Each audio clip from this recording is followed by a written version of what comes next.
Here we go. New format. 22. 22. Very exciting. Welcome to tip number 22. What have you noticed is probably one of the biggest struggles of a business owner? So a lot of small business owners, their biggest fear is the idea of having a quiet patch in their business. So that's when maybe the leads stop coming in, or those few leads that are coming in, you're not converting into sales, and you might have a month or two's worth of work booked up, and you may have a team or you may not. But the fear of what's going to happen beyond that month if I don't have something else locked in and I don't have a whole bunch of leads to choose from, a quiet patch is a really big fear. Totally. And a fear for good reason, because Absolutely. that's going to cause a lot of problems. Especially if you've got lots of mouths to feed, the Yeah. quiet patch is really scary Yeah, totally. and stressful. And so what would be just a very top of mind solution to try and avoid a quiet patch? Yeah, so the good thing is there is one really simple thing that all businesses can do to help prevent a quiet patch in their business, no matter what's going on in the world. So we've had some very bizarre global events in the last few years, and I know that that's really rocked a lot of the business owners who'll be listening to this right now. But if you look back at your own marketing habits over the last few years, something that I really want to encourage everyone to do is to be marketing consistently throughout the year, no matter how busy you are. So the mistake that I see so many businesses make is that they'll advertise when they're quiet and then stop when they're busy.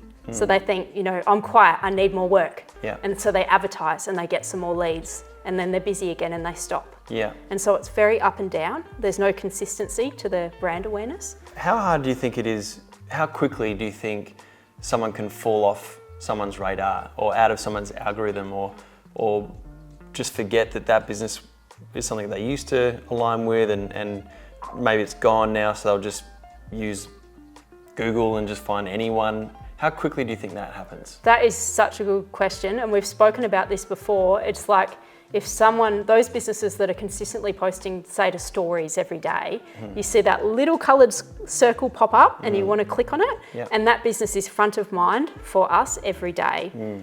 If a business is not actively posting, they just drop off our radar. We're not aware of them, and even when they do start posting again, they might be way down the bottom of our list because we haven't been engaging with them. So it can happen really quickly, within a matter of days or weeks, if you're not posting consistently to social media. So you've really got to try and stay on that treadmill. You do, yeah, it is. It's a hamster wheel, and we're all on it. But that's the reality of business these days, and that's why the big brands advertise constantly.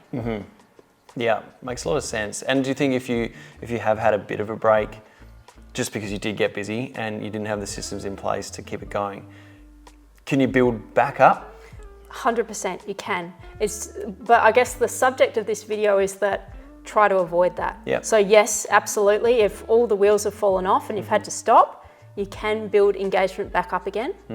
But what would be better is to not actually have that break at all and just maintain a high level of engagement. Yeah. And even if, like I know myself, if I've had a moment or a week where it's like, oh my gosh, I'm lean on my content this week, and I might chuck out to something a bit willy-nilly. Do you think, is that damaging, do you think, or is it okay to sometimes have some pieces that are not ideal? No, I hear you. So you're saying, it's like, hang on, Inika, but if I don't have time to create something really high quality, then wouldn't it be better to just not post at all? And the answer, unfortunately, is no. It would be better to post something simple, engaging, and actually choose your content. Like, it might be a story. Stories are much easier to post than a reel, for example. So if you're setting yourself a really high bar and going, I've got to post 3 reels a week, for example, and the wheels do fall off and you don't have time to post to stories. Then at least you're still staying front of mind, but it might take you 30 seconds instead of 30 minutes or more. True. And that can be as simple like just an update on this is what happened today, or this is where I'm going, or just... Exactly, yeah. Here's my coffee, like just something, because people are interested in you, not just, it's not just about your service. They want to get to know you as well. Yeah, cool. It's easy to sort of feel like, oh, that's mundane. Who's going to care about my coffee? But maybe it's not about that. It's about just saying, here I am. I'm here, don't forget about me. And I suppose, like, don't be too fussy. Like, there's so much stuff you see on Instagram that doesn't necessarily blow your mind. So if you're part of just that, more of the numbers game in that moment, maybe it's not that big of a deal. Yeah, exactly, and it's all about finding a balance.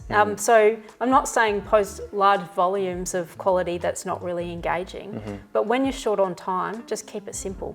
It's better to keep it simple and stay consistent than to not post at all. That's the clear message here. Yeah, cool. And so finally, when you say continue advertising, do you mean paid advertising, or are you calling doing a post advertising?